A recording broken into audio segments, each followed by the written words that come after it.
Quel beau dimanche et les oiseaux sur la branche chantent à me faire taire. Je hais les dimanches, ils me désespèrent. Je range et m'en vais prendre l'air. Un revolver décaché, un couteau, mon foulard vert et l'envie de se foutre en l'air. Et si peu de savoir-faire.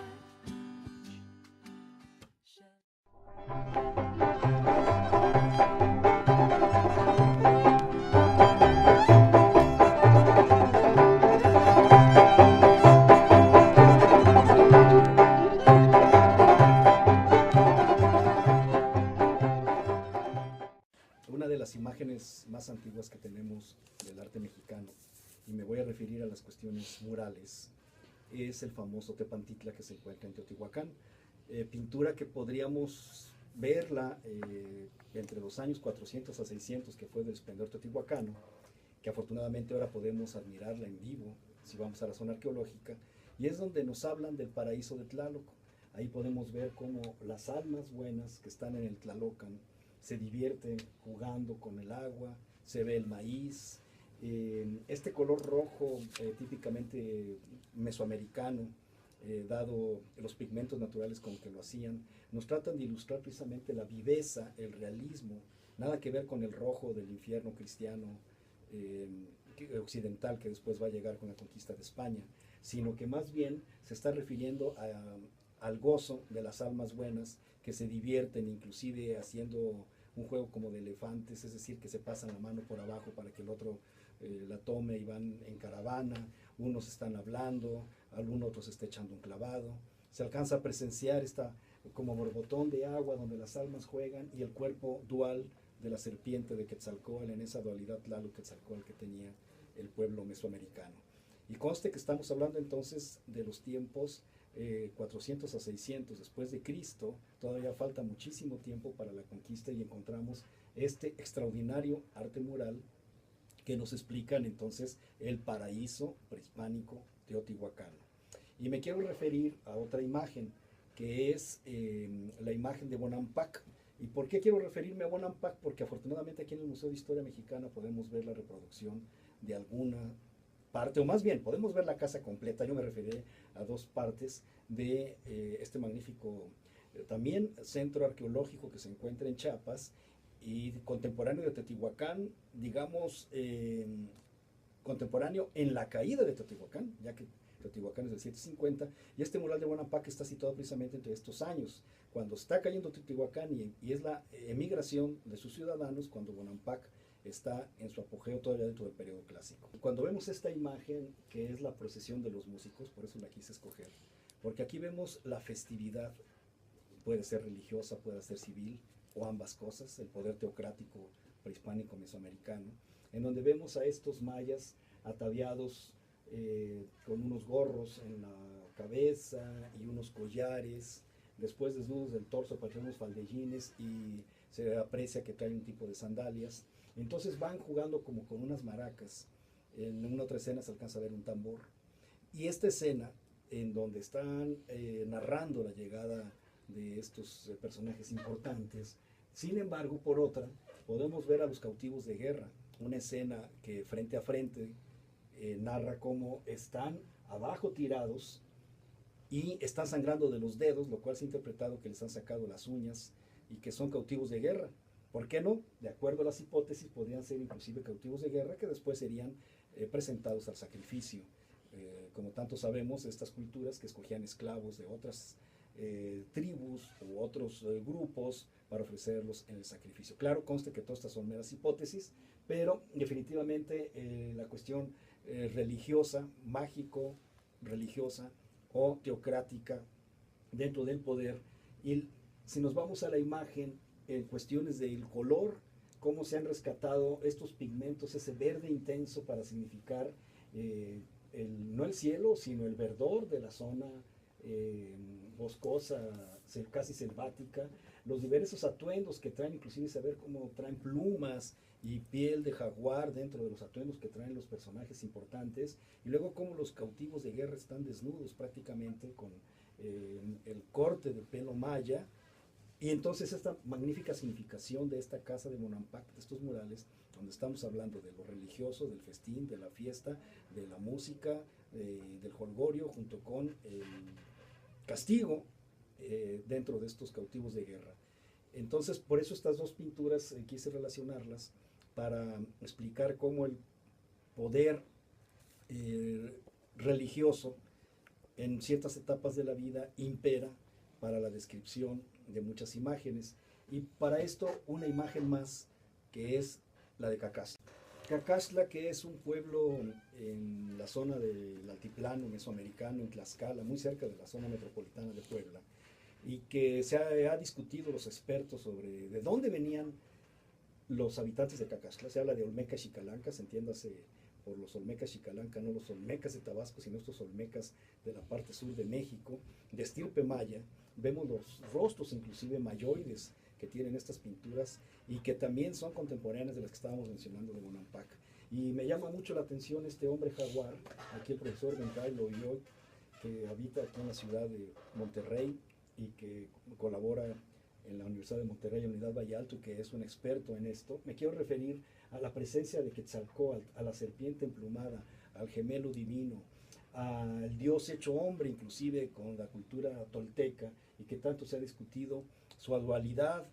la cabeza no de serpiente sino de jaguar, las plumas casi como hojas, el color azul dentro también de lo real, divino de su personalidad, y cómo vemos a este personaje con un traje de jaguar, un sacerdote ataviado con traje de jaguar de este dios felino mesoamericano, pero en los pies trae como unas garras, como si fueran prácticamente entre la garra del animal felino o podía ser inclusive del águila en el sentido del ave. Se ha querido también interpretar como un pájaro, y abajo vemos que está precisamente pisando a un jaguar, pero con cuerpo alargado, con las manchas de la piel del jaguar. Sin embargo,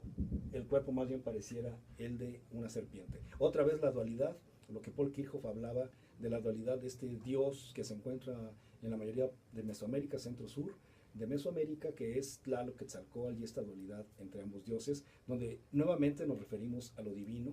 dentro de las culturas prehispánicas. Y al respecto de las técnicas, como sabemos, esta arquitectura exterior a través de plataformas piramidales, ricamente decoradas. Lo que pasa es que ahora vemos restos arqueológicos y tenemos poco conocimiento de la arquitectura interior, como en los casos de estos murales que estamos mencionando están dentro de la arquitectura interior. ¿Y cuál es la técnica de construcción? Pues sabemos que es la piedra. La piedra, el adobe, los materiales perecederos como la madera para levantar los techos de muchas casas de habitación. Aquí vamos a hacer una diferenciación por los lugares donde estamos, Teotihuacán y Cacaxtla en el altiplano, a diferencia de la bóveda falsa en Bonampak, la bóveda maya que se va haciendo por este equilibrio de la piedra.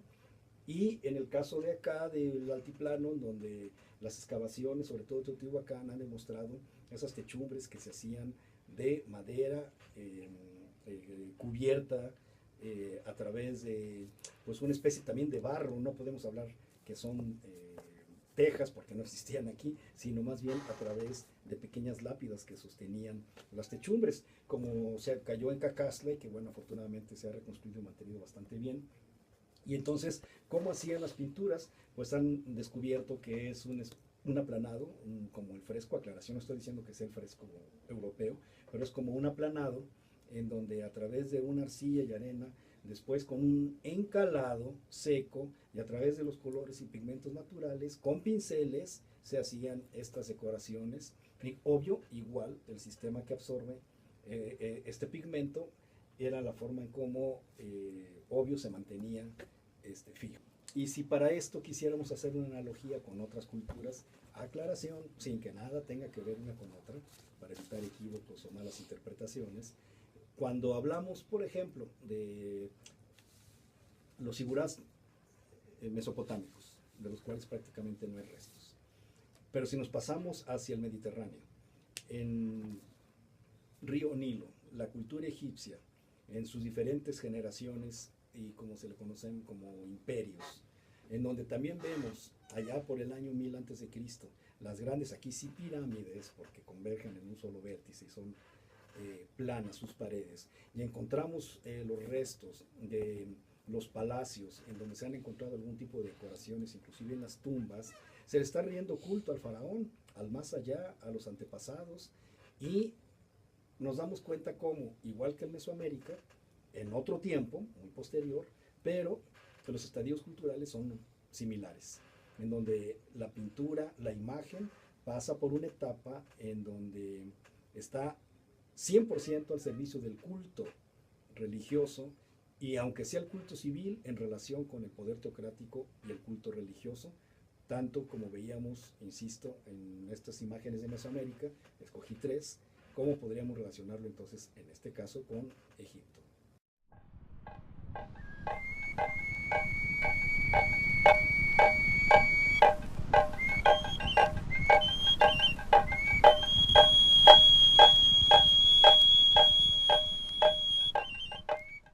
Ahora pasemos entonces a la conquista,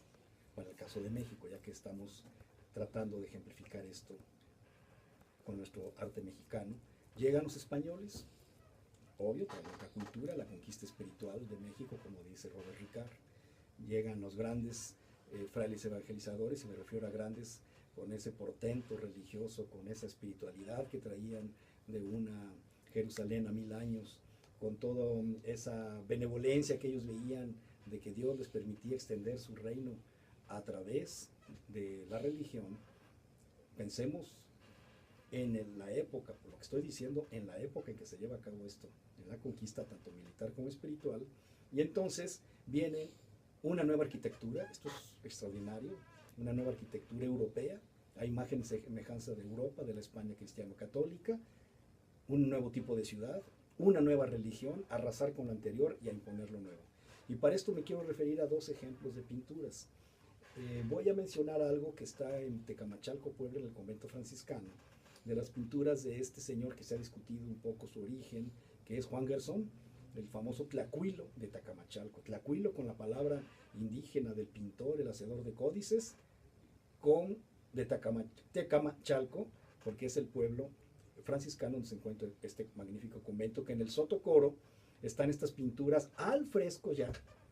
Ya podemos hablar entonces de una nueva técnica a la manera italiana, en donde, por ejemplo, lo que estamos viendo que es, dentro de todas estas cuestiones que pone el del Antiguo Testamento y algo de la vida de Cristo, el Arca de Noé, cómo representa esa casa redonda, donde se ven los animales, ahí se ve un caballo, se ven seres humanos, luego se están asomando por la puerta y unos personajes, obviamente es Noé, arriba se ve la paloma y se ve un mar difuso dentro de un óvalo. Y entonces la nueva cultura cristiana evangelizadora a través de la imagen, como se hacía también en Europa, para un pueblo analfabeto, y no solo aquí un pueblo analfabeto de la lengua al estilo europeo, no, analfabeto de la religión cristiana, analfabeto del castellano, o por supuesto del latín, y que a través de la imagen servía para la evangelización, porque sabemos que pues después irán alfabetizando a los nuevos mestizos nacidos de aquí, a los indios que hablaban su propia lengua, en este caso el náhuatl, cómo fueron sometidos a aprender el castellano y cómo fueron obligados a entender esta nueva religión. Entonces, este sincretismo de la imagen a través de las congregaciones religiosas, en este caso los franciscanos, y precisamente hablando de los franciscanos quiero mencionar otra. Esta otra imagen a la que me quiero referir es la pintura anónima que se encuentra en el convento de San Francisco, en la sala de Profundis, donde vemos a los 12 franciscanos, aquellos primeros 12 apóstoles que llegaron como verdaderos Cristos, y su iglesia, me refiero a Cristos en plural, o sea, tratando de emular la vida de Cristo, y los 12, por eso eran 12 y no 13, pues sería Cristo y 12, serían 13, son los famosos 12, al frente de Fray Martín de Valencia, que están claramente los nombres de ellos, que se consideran como esos heroicos personajes de la evangelización franciscana y que levantaron muchísimos conventos, entre ellos el de San Miguel Arcángel de Huejotzingo, y en donde los podemos ver con estos dibujos en blanco y negro, que rememoran las decoraciones de los libros sagrados, de las Biblias, de los libros de oración que traían estos frailes, de los grabados y tapices europeos, y que con toda la iconografía que hay alrededor de estas formas orgánicas, más los 12 que vemos ahí adorando la cruz, entendemos todo este nuevo simbolismo de la imagen religiosa, cristiana, evangelizadora, conquistadora, y que al mismo tiempo vemos que quien lo hizo, si no se sabe quién fue una persona que tenía bastante conocimiento del dibujo, la perspectiva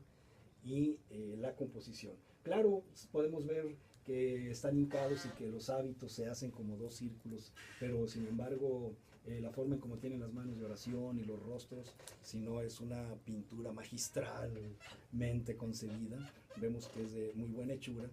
e insisto, transmitiendo sobre todo la nueva religiosidad.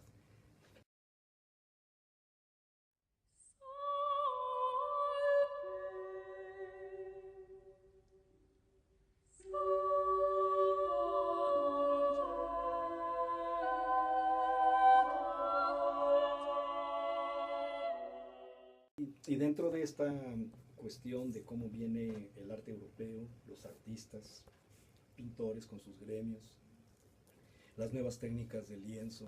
de la pintura en aceite conocida como el óleo, la nueva iconografía, por supuesto, tan interesante de la vida de la Virgen, de Cristo, de los santos, los retratos de los personajes importantes. Tenemos el caso de esta colección que se encuentra en Zapopan, en el convento franciscano de Zapopan, a un lado precisamente donde está la famosísima Virgen. Los franciscanos conservaron de su pinacoteca una magnífica colección que tuvimos la oportunidad de verla aquí en Monterrey en el año de 2007 en el Museo de Historia Mexicana, y de entre esos pintores vino uno de ellos que fue Francisco de León, pintor desarrollado en la zona de Guadalajara a finales del siglo XVII, principios del XVIII, y escogí esta imagen porque sirvió precisamente para la portada y para los folletos que se hicieron para las guías escolares y también para la invitación inaugural de Francisco de León, un Cristo yacente, que después Claudio Bravo, curiosamente, este pintor chileno ya fallecido del siglo XX-XXI, que estuvo también en el Museo Marco, y, magnífico retratista realista, porque ya no le gustaba decir que le dijeran imperialista, que hizo algo muy similar. No estoy diciendo que se haya basado en esta obra, pero por la analogía de ambas piezas, llama aquí la atención como en un perfecto rectángulo con la sábana blanca está el cuerpo del Cristo yacente con la cabeza caída, trabajando la anatomía del torso y de las piernas a como se conocía la anatomía de aquella época, para la profundidad y la perspectiva, las 4 velas en rojo con el cielo tenebroso en rojo, con estas nubes para significar la muerte de Cristo, y la nueva iconografía, e insisto, bueno, ya no tan nueva si quieren para principios del siglo XVIII, pero de Cristo como el personaje más importante de la vida en todos los sentidos. Al piso vemos los clavos retorcidos que ya se los sacaron, la corona de espinas que está como recargada, casi como en un equilibrio, y vemos ahí también unas piedras en un piso liso que no tiene nada de corrugado a como estábamos normalmente acostumbrados a ver en un ambiente más bien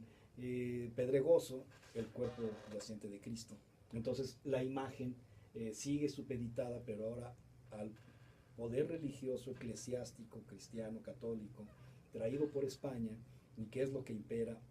dentro también de la concepción espiritual del feligrés de la época. Entonces, por eso quería mencionar, insisto, esta analogía, como después Claudio Bravo, utilizando el mismo recurso de la perspectiva, de una base cuadrada, de un paño corrugoso, vuelve a utilizar lo mismo. Quiero hacer una cuestión de anécdota. Cuando el Papa Juan Pablo II estuvo en Guadalajara, estuvo en Zapopan, entró al convento ahí con los franciscanos y vio este cuadro. Y pues cuentan ahí que sea cierto, o sea, no cierto, el padre se hincó, rezó y se quedó impactado por, atención, el realismo que le transmitía la muerte de Cristo. Entonces aquí vemos cómo el contagio de la imagen para alguien que tiene fe, para alguien que cree en algo, pues cómo cumple con su objetivo. Y otro ejemplo en donde ya no es ni mural, ni tampoco pintura de caballete, sino es un techo en madera,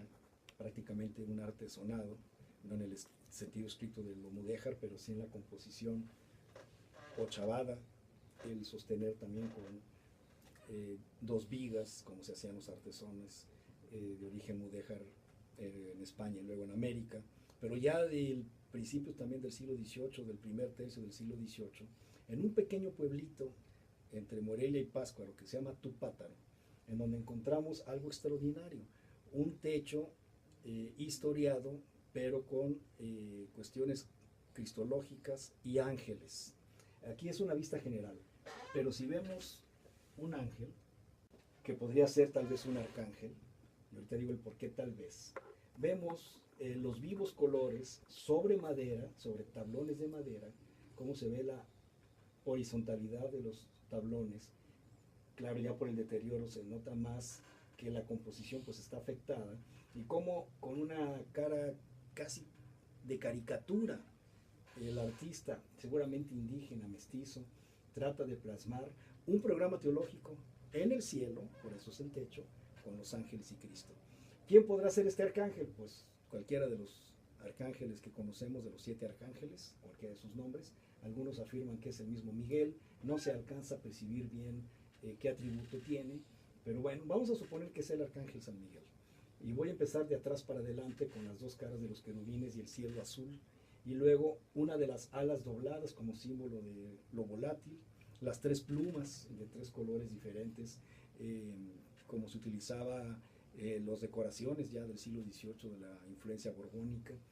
dentro de las artes españolas. Luego cómo está elegantísimo vestido con estas capas de diversos colores, ahí en la capa que es medio amarilla, que quiere significar lo dorado del cielo, o el verde también el atributo de la esperanza, el rojo de sus alas y sus elegantísimas botas con la pasión por el amor a Dios, parado sobre unas nubes, y también nuevamente se ve como un color rojo, posiblemente pues tratando de significar alguna atmósfera, y al lado con elementos florales que está decorando este ángel. Entonces, ¿qué significa la transmisión de esta imagen por un ángel que está pintado en el cielo? Pues nada menos que así es el cielo, que allá están los ángeles, y que el feligrés piensa que algún día estará en la gloria del Señor, acompañado por estos personajes, y tendrá la dicha de verlos también. Entonces vean qué importante, y quiero aquí parodiar cuántas personas dicen, por ejemplo, ver a algún artista en la televisión, o verlo en el cine, o también en alguna imagen fotográfica, ahora de la computadora, que es tan fácil obtenerlo, y dices, me encantaría conocerlo o conocerla. Y si fuera posible, hasta me caso con él, ¿verdad? Como se dice ahora comúnmente, bueno, la gente decía, si fuera posible, me caso con la imagen, en el sentido religioso. Es decir, cada época cumple con obvio la función de lo que quiere significar la escena, en este caso, el cielo